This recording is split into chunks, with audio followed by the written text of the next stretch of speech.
There are stars, there are icons, and then there are people so restless, so combustible, and so gifted that they seem to treat life itself like raw material for a masterpiece no one else could survive creating.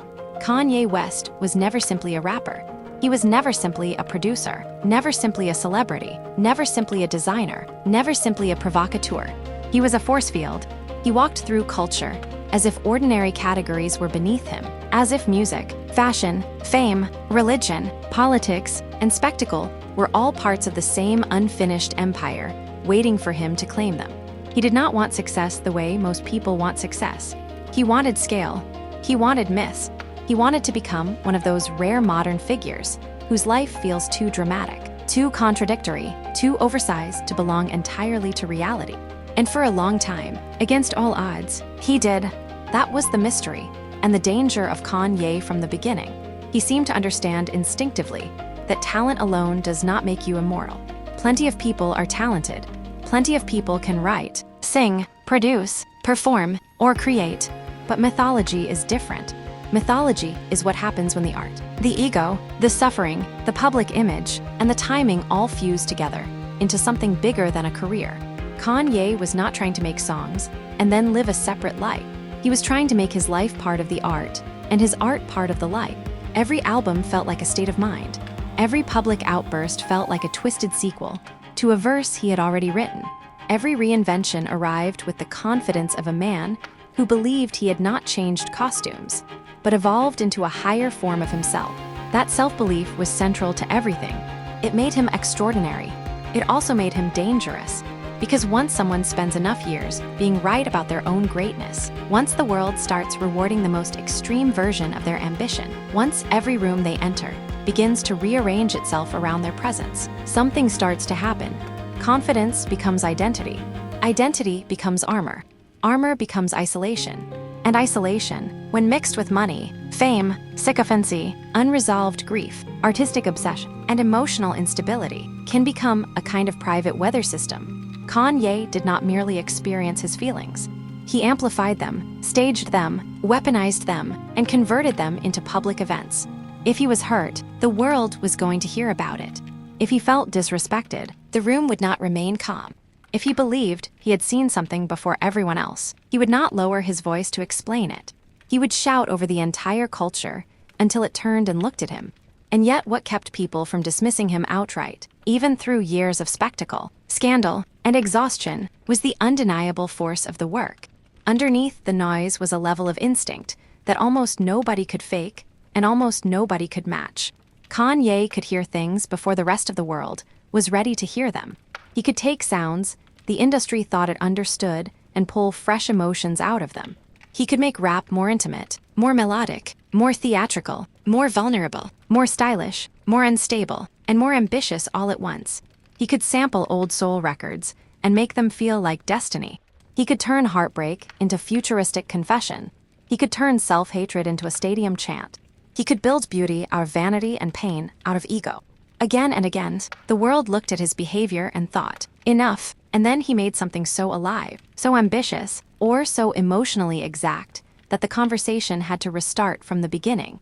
To understand Kanye, you have to begin before the controversies, before the headlines, before the fashion shows, before the presidential run, before the endless clips and breakdowns and public collisions. You have to begin with a boy who learned early that language mattered, image mattered, style mattered, and belief mattered.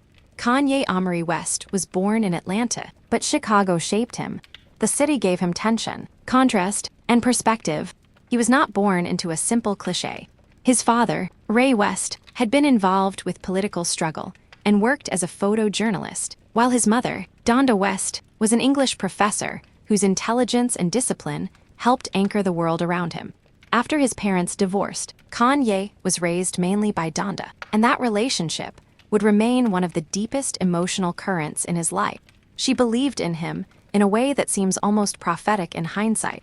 Not casually, not politely, not in the routine way parents encourage children to dream. She believed in him as though greatness was not a fantasy, but a destination. That kind of faith can shape a person profoundly. For someone like Kanye, it did more than create confidence. It created destiny. It told him that his inner voice mattered. It told him that the strange intensity he carried was not something to hide, but something to cultivate. He grew up creative, observant, and deeply interested in art and expression. He wrote poetry early. He sketched. He made beats. He entered contests. He paid attention. And even as a child, there was already that familiar Kanye tension between sensitivity and grandiosity. He did not simply want to be good. He wanted to matter. He wanted to stand out. He wanted to make the room feel different because he was in it. One detail often mentioned about his childhood is that he spent part of a year in China when his mother taught there. That period matters less as biography trivia than as symbolic evidence of something that would define him later. Even before fame, Kanye's world was never fully sealed inside one cultural box. He was absorbing different images, different rhythms, different possibilities. He was not growing into an identity that fit neatly into a single stereotype. That would later become one of the reasons the rap world did not quite know what to do with him at first. He was too self-aware, too fashion-conscious, too verbal, too artistic, too visibly middle class, too openly ambitious in a style that did not match the more rigid codes of authenticity dominant in parts of hip-hop at the time. That misfit status became one of his superpowers. Kanye's career would be built on repeatedly turning what made him seem out of place into the very thing that redefined the room. He did not fit the template because he was not trying to inherit it. He wanted to rewrite it. Later, when he briefly attended Chicago State University and then dropped out to pursue music, even that decision became myth. Most people who leave school early carry the weight of failure or uncertainty. Kanye turned the choice into branding. He took a fact that could have made him look unstable or unserious and transformed it into a banner. The dropout not as cautionary tale, but as insurgent intellectual, rebel dreamer, and self-invented success story. That instinct to seize a vulnerability and flip it into identity was pure Kanye. He did it over and over for the rest of his life. Before he was a household name, before audiences knew his face, he was earning respect in the hardest way available to a young artist. From behind the scenes, he came into the industry as a producer, and that origin matters because it gave him a depth of musical understanding that many performers never develop. He was not just writing raps and looking for beats. He was building sonic worlds. In the late 1990s and early 2000s, he was hustling for placements, making connections, and trying to force the industry to notice the size of his talent. He worked with artists, contributed production, and gradually moved closer to the center of power. Even then, he carried himself with the intensity of someone who already saw the future version of himself clearly, even if no one else did yet. What separated him from many producers of the era was his ear. Kanye did not just know how to make tracks that knocked. He knew how to make tracks that felt emotionally rich. He sampled soul music with a warmth and theatricality that made his productions feel human, yearning, and alive. He could pull nostalgia out of a record and turn it into something triumphant, elegant, or bittersweet. The speeded-up vocal samples that became associated with his early style were more than a gimmick. They created a distinct emotional atmosphere. You could hear joy, hunger, memory, aspiration. His beats often sounded like old pain, transformed into momentum. That sensibility would later become central to his own music as a performer, but first it had to open doors for him as a producer. His breakthrough in the industry came through work that made it impossible to ignore him. He contributed to major projects and eventually became deeply associated with Rockefeller Records, where his production helped define the sound of an important era. Working around artists like Jay-Z put him inside the machinery of mainstream hip-hop at a crucial time. Suddenly, he was no longer just a hungry outsider with ideas. He was someone whose beats were appearing on major records, someone whose taste was shaping the sound of power. But even as he became increasingly valuable, the industry still hesitated to let him occupy the center as a rapper. That hesitation reveals a lot. The people in power could hear his talent, but they were less sure about his image. He did not fit the existing script. He was not selling the hardened street persona in the expected way. He wore backpacks and polos. He talked about God, education, family, style, and insecurity. He seemed funny, vain, emotionally open, intellectually curious, and painfully aware of himself. For executives used to safer categories, that made him hard to market. For Kanye, it made the challenge personal. He had already decided that he was not going to spend his life building greatness for other people, while being told he could not embody it himself. Then came the accident, and with it, one of the defining transformation points in his entire mythology. In 2002, Kanye was in a serious car crash that left his jaw shattered. It could have ended the momentum before it truly began. Instead, he turned the injury into a statement of purpose. While his jaw was wired shut, he recorded Through the Wire, and the song did more than introduce him as a rapper. It introduced the core logic of his entire career. Pain was not going to silence him. Setback was not going to make him smaller. Public vulnerability was not something to hide. It could be turned into power. There is something unforgettable about that image. A young artist, literally unable to speak normally, refusing to stop speaking. The body damaged, the voice altered, the dream still louder than the pain. Through the Wire felt immediate because it was immediate. You could hear the injury. You could hear the urgency. You could hear the refusal to wait for a more convenient moment to become himself. In one song, Kanye managed to be funny, wounded, determined, and self-mythologizing. He framed the accident not only as survival, but as evidence that he was meant for something larger, evidence that adversity itself would become part of the architecture of his legend. That is a key point in his story. Kanye did not simply endure events. He converted them. He treated life like source material. Heartbreak, humiliation, grief, public ridicule, success, faith, mental strain, everything could be turned into art, image, or narratives. That made him one of the most dynamic storytellers of his own life in modern music. It also meant that almost nothing stayed private for long. When the college dropout arrived, it felt like an argument presented with style, humor, and daring. This was not the debut of a man trying to blend in. It was the debut of a man announcing that the genre would have to stretch to fit him. He rapped about things that were not new in human life, but felt newly arranged in hip-hop. Self-doubt, religion, social class, family expectations, status anxiety, the hypocrisy of institutions, and the complexity of ambition. He could be deeply sincere one moment and hilariously self-aware the next. He could sound insecure and superior in the same verse. That contradiction was not a weakness. It was the point. What made the college dropout so important was not only the quality of the songs. It was the way Kanye centered a different type of rap protagonist. He was not the untouchable gangster king. He was not presenting himself as immune to confusion or need. He was a man trying to rise, trying to prove himself, trying to make his intelligence, pain, taste, ego, and spirituality coexist in public. That felt fresh because it was honest in a different register than audiences were used to. He made ambition sound vulnerable. He made vulnerability sound aspirational. He made sensitivity feel cool without stripping it of tension. He also understood structure. He knew how to make an album feel like a world. The skits, the themes, the sequencing, the persona, everything reinforced the image of the dropout as cultural critic and self-made visionary. He was attacking the idea that legitimacy could only come from institutions, whether universities, record labels, or old hierarchies of hip-hop authenticity. At the same time, he was asking to be taken seriously on his own terms, which is one of the hardest things any artist can do successfully. The album's success did more than launch him. It altered the map. Suddenly, a different kind of rapper could become a major star without hiding the complexity that made him different. Kanye's emergence opened doors, directly and indirectly, for artists whose relationship to masculinity, emotion, class, and self-presentation did not fit the older molds. He was not the first to bend those boundaries, but he did it at such scale and with such clarity that the shift became undeniable.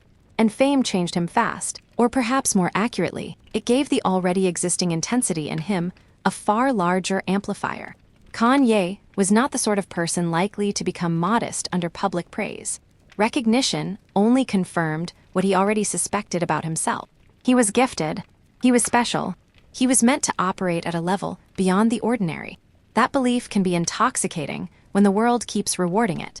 It can also become destabilizing because it makes every obstacle feel like a personal insult to destiny.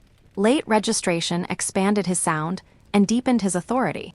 The orchestration was richer, the writing more assured, the performances larger. He was no longer just proving he belonged. He was beginning to shape the terms of belonging. The humor was still there. The social observations were still there. The combination of wit, self-importance, insecurity, and emotional intelligence remained intact. But there was now more grandeur in the music, more evidence that Kanye was already thinking cinematically, architecturally, in terms of scale and worlds, rather than just songs. During this period, one of the things that made him stand out was how uncomfortable he seemed with the passive role expected of celebrities. He did not want to show up, smile, and say the safe thing. He wanted to puncture the scene. His infamous live statement during a televised Hurricane Katrina benefit revealed that instinct vividly. Whether people saw it as brave truth-telling or inappropriate disruption, it made one thing clear: Kanye was not interested in maintaining the smooth facade of celebrity etiquette. He wanted the room to feel what he was feeling. He wanted to drag the private thought into the official moment and make everyone deal with it. This is one of the enduring tensions in his public life. He often seemed driven by a genuine intolerance for hypocrisy or silence. He also seemed driven by a compulsive need to be central. Sometimes those two impulses aligned. Sometimes they corrupted each other. He could speak uncomfortable truths. He could also hijack events to express whatever drama was burning inside him at the time. That inability or refusal to remain decoratively in the background made him riveting. It also made him exhausting. By the time graduation arrived, he had shifted again. The underdog brilliance of his debut years had evolved into something more triumphant and futuristic. The music was bigger, more polished for arenas, more confident in its pop instincts. Kanye was no longer just the interesting new rap star with a fresh perspective. He was becoming one of the dominant figures in popular music, period. Songs from this era felt like declarations of arrival. They had momentum, sheen, and the confidence of a man who no longer wanted entry into the club, because he was beginning to see himself as the architect of a new one. His style also changed visibly. He leaned further into fashion, design consciousness, and the idea that an artist could extend far beyond records into an entire visual and aspirational universe. Kanye was always hyper-aware of the symbolic value of image. What he wore, how he appeared, what references he invoked, none of it was casual. He was curating himself in real time. He wanted to embody future taste. He wanted to stand ahead of the audience, not beside them. But even at the height of that ascent, grief was waiting. The death of his mother, Donda, was one of the deepest blows of his life, and it is impossible to understand the emotional direction of his later work without pausing there. She had been more than a supportive figure.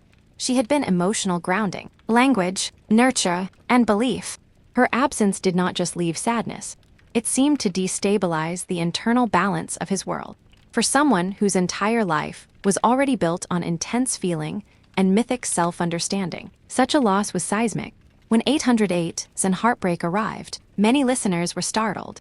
This was not the expected sound of a man at the top of rap after graduation. Instead of leaning into more dominance, Kanye moved into cold electronic minimalism, auto-tune melodies, and an atmosphere of emotional numbness. But that move reveals something crucial about him. He was never content to satisfy expectations when his inner life was pointing elsewhere. He did not make the obvious album. He made the necessary one. And 808's felt necessary. It sounded like grief after the performance of Strength has collapsed. It sounded like emptiness dressed in sleep. Digital surfaces. His voice, filtered and altered, often felt distant and intimate at the same time, as though he were confessing from inside a glass enclosure. The songs carried heartbreak, loneliness, and emotional dislocation in a way that reshaped what mainstream rap-adjacent music could be. Men could sound broken. They could sound exposed. They could sing their damage through machines and still remain culturally powerful. At first, some people did not know what to do with that, but history has a way of clarifying influence. 808's helped open a massive lane for future artists to blend melody, pain, and rap into something emotionally fluid. You can hear its echoes across a generation of music that came after. Kanye, once again, had risked immediate approval to chase a new emotional language, and once again, the culture eventually bent in his direction. Then came the interruption that would permanently reshape his public image. The MTV Video Music Awards incident with Taylor Swift became more than a scandal. It became a symbol. In a matter of seconds, Kanye transformed from celebrated, difficult genius into public villain for millions of people.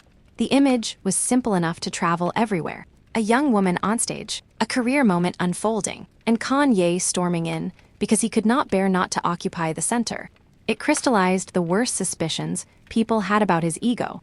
Not the ego that makes a great artist bold, but the ego that makes a grown man destroy someone else's joy because he thinks his opinion matters more.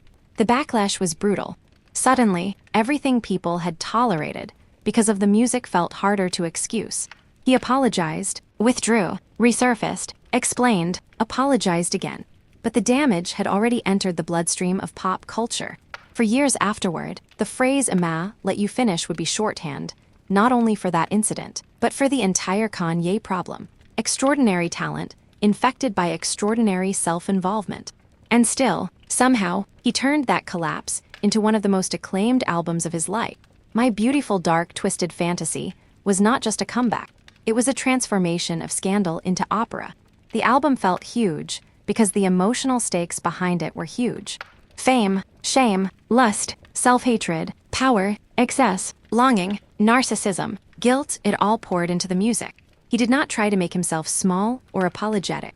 Instead, he built a monument to the grotesque scale of modern celebrity and placed himself at the center of it, monstrous and magnetic. What made Fantasy so compelling was that it did not deny the darkness. It absorbed it. Kanye seemed to understand that the public had seen the ugliest side of him, so instead of pretending to be pure, he gave them grandeur and confession at once.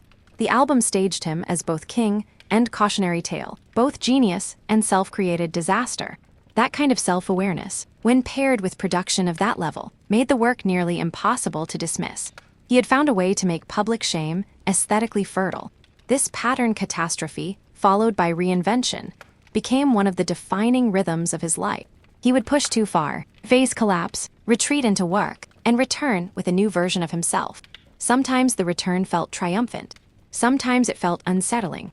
But it was rarely boring. Kanye seemed constitutionally incapable of making a quiet re-entry. He came back as if every new era had to justify its own existence, with maximum scale. Watch the Throne, his collaboration with Jay-Z, represented another form of transformation. It was luxury rap, imperial rap, rap as conquest and opulence, but there was more going on beneath the surface. Kanye had moved from outsider to ruler, at least in symbolic terms. The kid once dismissed for not fitting the mold was now collaborating as an equal with one of the genre's biggest titans. The sound was glossy, grand, and often celebratory. Yet even here, Kanye's relationship to success never felt simple. Triumph in his world was rarely restful. It was anxious, performative, obsessive. It needed witnesses. It needed scale. It needed to feel historic. That restless energy exploded again with Yeezus. If Fantasy had been ornate and excessive, Yeezus was stripped down aggression. Ego turned metallic. Fame turned into claustrophobia and rage. The album felt like a reaction against comfort, against luxury, against the idea that success should make an artist easier to digest. Kanye sounded furious, alienated, and determined to challenge the listener. It was a record that refused ease. Harsh textures, sharp edges, confrontational tones. It was as if he had stared at his own empire and decided that even beauty had become a trap. Yeezus also deepened another theme in Kanye's work, the collision between divine ambition and raw human mess. He had long played with self-aggrandizement, but now the imagery became even more mythic, more blasphemous, more provocative. He was fascinated by power, by worship, by the aesthetics of divinity, by the way culture creates gods and then punishes them for acting like gods. Kanye loved that symbolism because it fed his own internal drama. He wanted to be seen as beyond ordinary scale, but he also wanted the right to reveal weakness and chaos without losing the crown. Around this time, his relationship with Kim Kardashian expanded his fame into a new universe. He had always been culturally significant, but now he was intertwined with one of the most visible celebrity families on the planet. Their union fascinated people because it seemed to merge different forms of American spectacle: the artist who wanted to be taken seriously as a visionary, and the reality television dynasty that had turned self-exposure into an empire. Together, they formed a kind of super celebrity unit that dominated headlines, fashion coverage, gossip cycles, and pop conversation. For Kanye, the relationship seemed to offer several things at once. Love, certainly. family, which clearly mattered to him, validation, perhaps, on a different scale, and an even larger stage. Their marriage, their appearances, their children, their public moments, all of it, intensified the theatrical dimension of his life. Fatherhood seemed meaningful to him. He often spoke and behaved in ways that suggested his children were an emotional anchor. But anchors only work if the rest of the structure is stable enough to hold them. In Kanye's life, almost nothing stayed stable for long. His interest in fashion, already intense for years, now accelerated into full empire building. Yeezy was not just a side business or a celebrity clothing line. Kanye wanted to be treated as a designer, a tastemaker, a world builder. He was not satisfied lending his image to products. He wanted authorship. He wanted control over silhouette, color, mood, scarcity, presentation. The muted tones, oversized shapes, dystopian edge, and merging of streetwear with luxury all fit his larger ambition to create something that looked like the inside of his own aesthetic imagination. And this matters because Kanye's relationship to fashion was never superficial. It was another extension of the same deeper hunger that drove his music. He wanted to reshape culture at the level of everyday life. He did not want to be admired from a distance. He wanted people to wear his worldview on their bodies. That desire to move from soundtrack to environment is one of the clearest signs of how large his ambition truly was. He was not just making songs. He was trying to define a whole sensory order around himself. The Life of Pablo made perfect sense in this context. The album felt fragmented, alive, unstable, full of brilliance and disorder. It arrived through a rollout that resembled performance art, fashion spectacle, confession, and chaos all at once. Tracks shifted, names changed, versions evolved even after release. Kanye treated the album as something unfinished in public, a living thing rather than a sealed object. To admirers, that felt daring and modern. To critics, it felt scattered and self-indulgent. But either way, it reflected something true about where his mind and life seemed to be. Brilliant, restless, and unable to settle. Not long after, his tour collapsed and he was hospitalized. The feeling around Kanye changed. He had always been seen as erratic in an artistic way, unpredictable in a celebrity way, emotionally extreme in a public way. But now concerns about his mental and emotional stability felt more immediate and harder to dismiss. The spectacle had cracks in it. The man who had so often turned inner chaos into outer brilliance now seemed increasingly at risk of being consumed by the same forces that had fueled him. When he returned to public view in the years that followed, he did not do so cautiously. He came back as Kanye usually came back, more provocative, more impossible, more determined to dominate the conversation rather than re-enter it gently. He made political statements, aligned himself with Donald Trump, wore the symbolism of that alignment publicly, and seemed almost exhilarated by how much outrage it generated. Some framed this as independence, as proof that he could not be ideologically controlled. Others saw a more reckless pattern, a man mistaking provocation for courage, confusion for freedom, attention for truth. This period also made public the fact that he had been diagnosed with bipolar disorder, something he would later reference in his music and self-presentation. The revelation complicated everything. It did not make his harmful behavior harmless, but it forced the public to confront the possibility that what they had long interpreted only as ego, arrogance, or showmanship was also, at times, connected to real psychological instability. This is one of the hardest parts of the Kanye story. Illness and accountability do not cancel each other out. Compassion and condemnation can coexist, but modern culture is terrible at holding those tensions. It wants saints, monsters, victims, villains, or inspirational arcs. Kanye kept breaking every frame offered to him. Musically, the work of that era remained uneven, but compelling. He sounded raw, improvised, wounded, and unstable. Kid See Ghosts, his collaboration with Kid Cudi, felt more focused and often more moving, capturing psychic struggle through adventurous production and emotional openness. Once again, even in phases when the surrounding spectacle looked ugly or chaotic, Kanye could still make music that reminded people why he mattered. That was part of the curse of following him.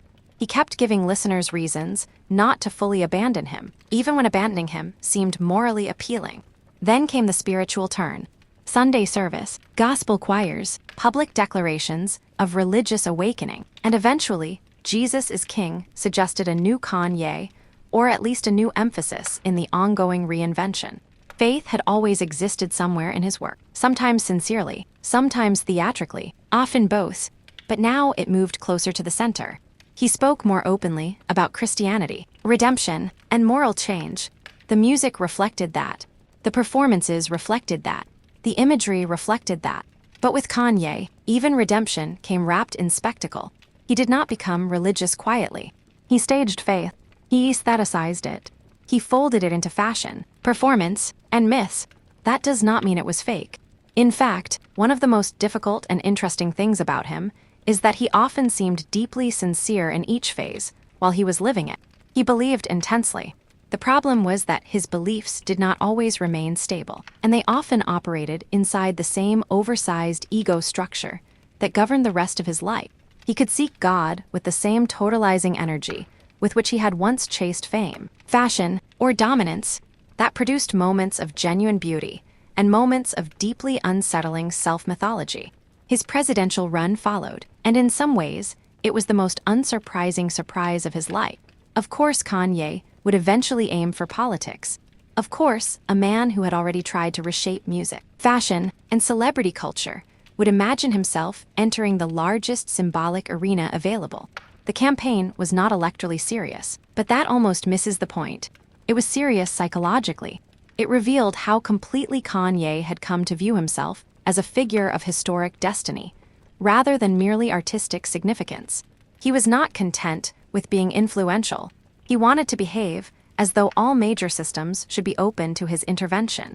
At the same time, his marriage to Kim Kardashian was unraveling, and because almost nothing in his life could remain private, the breakup became another chapter in the public drama. The family structure that had seemed, from the outside at least, to offer him grounding was now part of the fracture. Kanye's public behavior around that period often carried desperation, resentment, longing, and instability in equal measure. He did not experience separation as a quiet sorrow. He experienced it as another monumental shift in his self-concept. And because self-concept was always public in his world, the rest of us had front-row seats. Donda arrived amid this atmosphere, and once again proved that he could still turn pain into spectacle with extraordinary force. The listening events were massive, theatrical, ritualistic. The album itself reached for grief, family, faith, and endurance, naming it after his mother gave the project an immediate emotional gravity.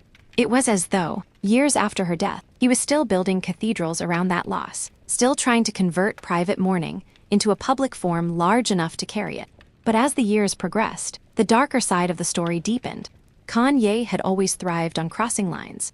He seemed to enjoy the feeling of saying what others would not say, of moving where politeness and caution told him not to move. At times that produced art. At times it produced revealing public moments. But eventually, the line crossing became something else.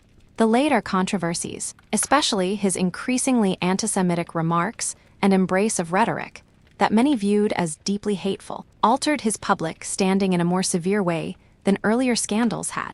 This was no longer about ego, interruption, or even general offensiveness. It was about ideas and language that crossed into a far more corrosive moral territory. The consequences were enormous. Business partnerships ended. Institutions distanced themselves. The commercial empire he had built in fashion and beyond suffered major damage. And still the story did not become simple, because Kanye remained Kanye. Some fans stayed. Some audiences kept listening.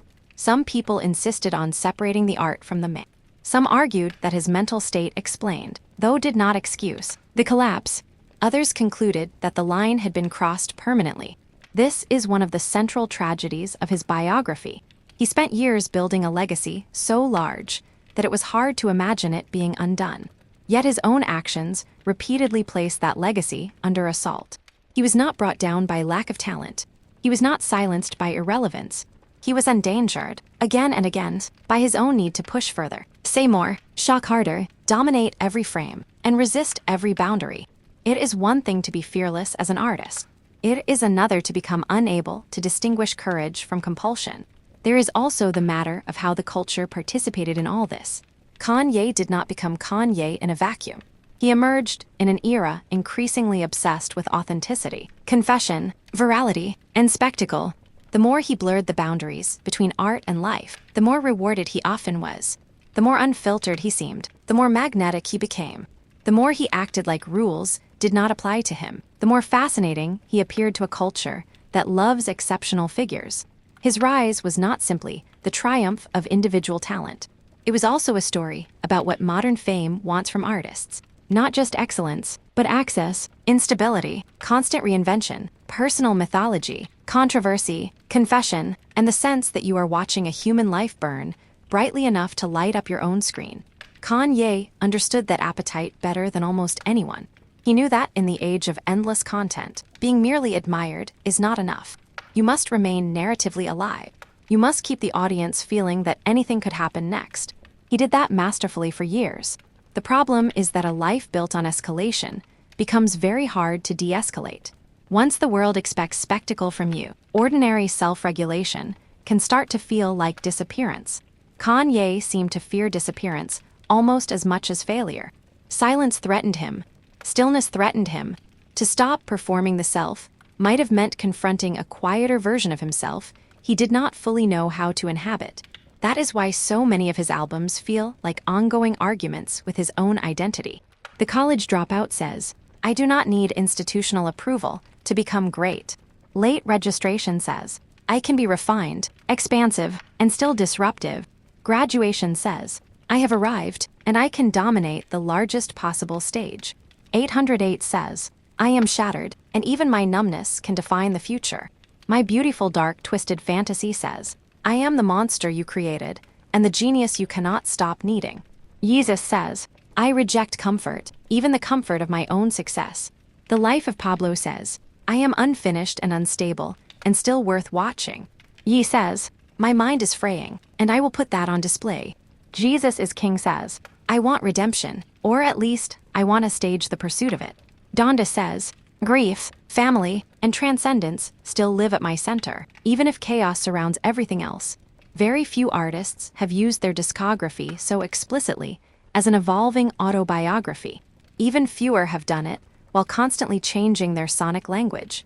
Kanye's influence runs deeper than individual hits because he changed the emotional possibilities of mainstream hip-hop. He helped normalize a broader palette of masculinity, one that could include insecurity, sensitivity, loneliness, grandiosity, and self-contradiction without losing cultural force. He made it easier for future artists to sing rap, confess, experiment, aestheticize pain, and treat albums as personal world-building rather than collections of tracks. At the same time, his story warns against one of modern culture's most seductive mistakes, confusing genius with permission. Great art can coexist with deep personal failure. Brilliance can coexist with cruelty, selfishness, or chaos. Talent does not purify a person. It does not automatically make their instincts trustworthy outside the art. Kanye's life forces that truth into the open over and over. You can hear the greatness. You can hear the influence. You can also watch the damage, the self-sabotage, the collisions, the public wounds left on other people, and the endless search for a version of himself big enough to justify all the wreckage. One cannot talk honestly about Kanye without talking about ego. His ego was not incidental. It was part of the engine. It helped him refuse ceilings other people accepted. It helped him walk into rooms where no one fully wanted him and act as though the room would regret doubting him. It gave him the audacity necessary to make unusual decisions at scale and to treat intuition as law. But the same ego also made him invasive, childish, incapable of letting other people's moments remain their own, and often resistant to criticism in ways that made growth difficult. For years, the culture often rewarded his ego because it came attached to innovation. That did not make it harmless. It only made it more complicated. There is also the question of vulnerability, and this is part of why his best work hit so hard. For all the arrogance, Kanye has often sounded genuinely exposed in his music. He lets listeners hear insecurity, confusion, loneliness, pain, need, and self-loathing. But that vulnerability is never simple. It is filtered through performance, stylization, and ego. He can sound broken and triumphant in the same breath. He can confess while still controlling the frame. He can reveal pain without surrendering his sense of centrality. That makes his emotional world compelling, because it feels real without ever becoming straightforwardly humble.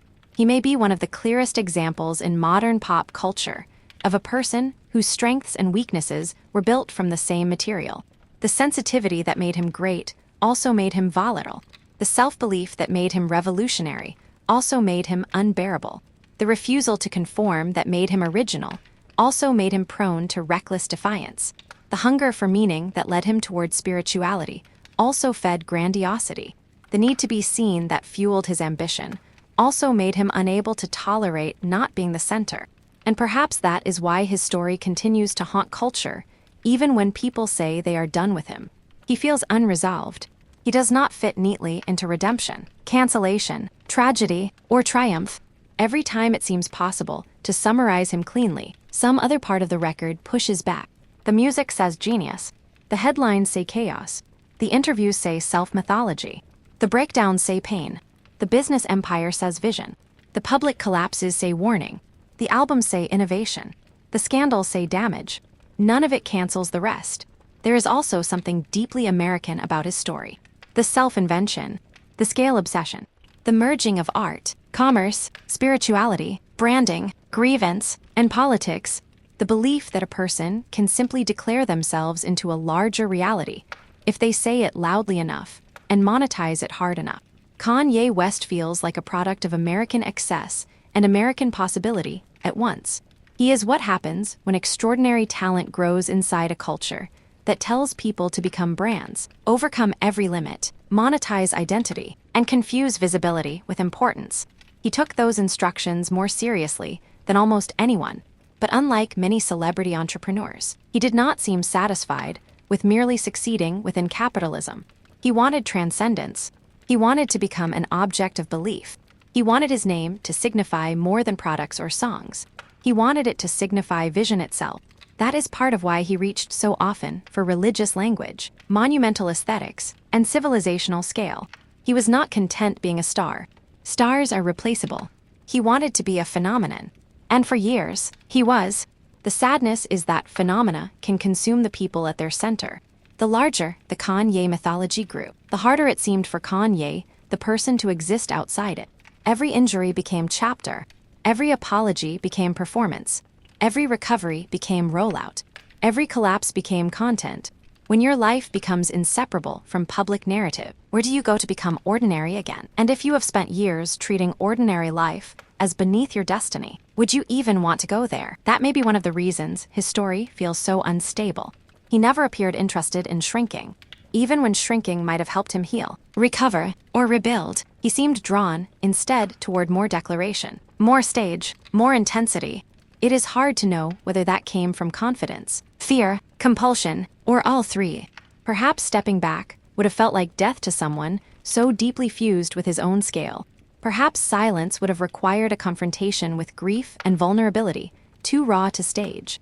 Perhaps performance had become the only language in which he knew how to survive. Still, beneath all of this, one fact remains immovable. The music changed things. His production style reshaped the early 2000s. His melodic vulnerability influenced later generations. His albums expanded the sonic and emotional possibilities of rap. His approach to curation, sequencing, aesthetics, and world-building transformed what audiences expected from major artists. Even people who cannot stand him often end up listening to echoes of him across contemporary music. His fingerprints are everywhere, whether listeners realize it or not. That is why his biography carries such charge. It is not merely the story of a famous person making mistakes. It is the story of someone whose artistic significance makes the moral and psychological collapse harder to process. If he were less gifted, the judgment would be easier. If he were kinder, the devotion would be easier. But because he was so brilliant and so destructive, people keep circling the same hard questions. How do we talk about genius when genius becomes corrosive? How long can art complicate accountability before it starts to feel like excuse? What do we do with figures who helped shape our emotional and cultural world, but also caused real harm? There are no easy answers. And maybe that is fitting, because easy answers would betray the nature of Kanye's life. Nothing about it was easy in that sense. Not the rise, not the grief, not the reinventions, not the public collapses, not the moments of transcendence, not the damage done along the way. If you watch the whole arc, one theme keeps returning. Kanye was always trying to become more than one man can be. More than a rapper, more than a producer, more than a husband, father, designer, entrepreneur, celebrity, or cultural commentator. He wanted to be all of it at once, and more: a prophet, a mirror, a ruler, a martyr, a misunderstood genius, a builder of worlds. That scale of ambition can produce extraordinary art. It can also become impossible to inhabit without breaking something essential. Perhaps that is what we witnessed over and over. Not just fame behaving badly, but a human being crushed by the size of his own self-concept. And yet he kept moving, reinventing, declaring, reappearing, reframing. The rhythm of his life often felt less like a line than a series of explosions. Young producer, breakthrough rapper, cultural innovator, morning sun, public villain, exiled genius, fashion titan, family man, religious convert, political chaos agent, unstable icon, damaged empire builder. Each phase seemed total while it lasted. Each phase collapsed into the next before the world had fully processed the one before it. That constant motion became part of the fascination. With Kanye, you never felt you were watching a finished figure. You were watching an unstable process. Maybe that is the deepest reason people remain unable to stop talking about him. He made identity itself feel like performance art under pressure. He forced culture to watch a self being built and unbuilt in real time, with all the cost, brilliance, vanity, and pain exposed. Sometimes he made that look exhilarating, sometimes horrifying, often both. In the end, perhaps the truest thing to say is that Kanye West lived as though being unforgettable mattered more than being stable, more than being liked, perhaps even more than being at peace. He chased magnitude with a hunger so intense that ordinary success could never satisfy him. He needed transformation, conflict, revelation, reaction. He needed the room to shift when he entered it. He needed life to feel like a stage large enough for his inner weather. That hunger gave the world incredible music. It also gave the world a cautionary tale about what happens when artistic greatness, unresolved grief, public worship, commercial power, emotional volatility, and relentless self-mythologizing all keep feeding each other without enough restraint. Kanye did not simply ride the machinery of fame. He became one of its most extreme expressions. He made himself into a symbol of what modern culture admires and fears at once. Raw vision with no obvious off switch. So his story remains open, not because the facts are unclear, but because the contradictions are too large to resolve cleanly. He was one of the most important artists of his generation. He was also one of the most self-destructive public figures of his time. He expanded the emotional language of popular music. He repeatedly narrowed the moral space around his own legacy. He inspired countless artists. He damaged trust, relationships, and institutions around him. He turned his pain into art, and sometimes turned his ego into collateral damage for everyone nearby. Both truths remain. They will probably remain for a long time. And maybe that is the final image. Kanye West walking through the center of culture, as if history itself were one more medium he intended to shape, carrying beauty in one hand and chaos in the other, convinced that if he could not control the story, then he would at least make it impossible to ignore. He wanted to be larger than life, and in many ways he succeeded. But becoming larger than life comes with a price. At some point, the life inside the legend starts to disappear beneath the scale of the legend itself. And that may be the most haunting thing about him, not just that he reached so high, not just that he changed so much, but that he seemed willing, again and again, to burn through almost anything, including parts of himself, to keep the fire visible.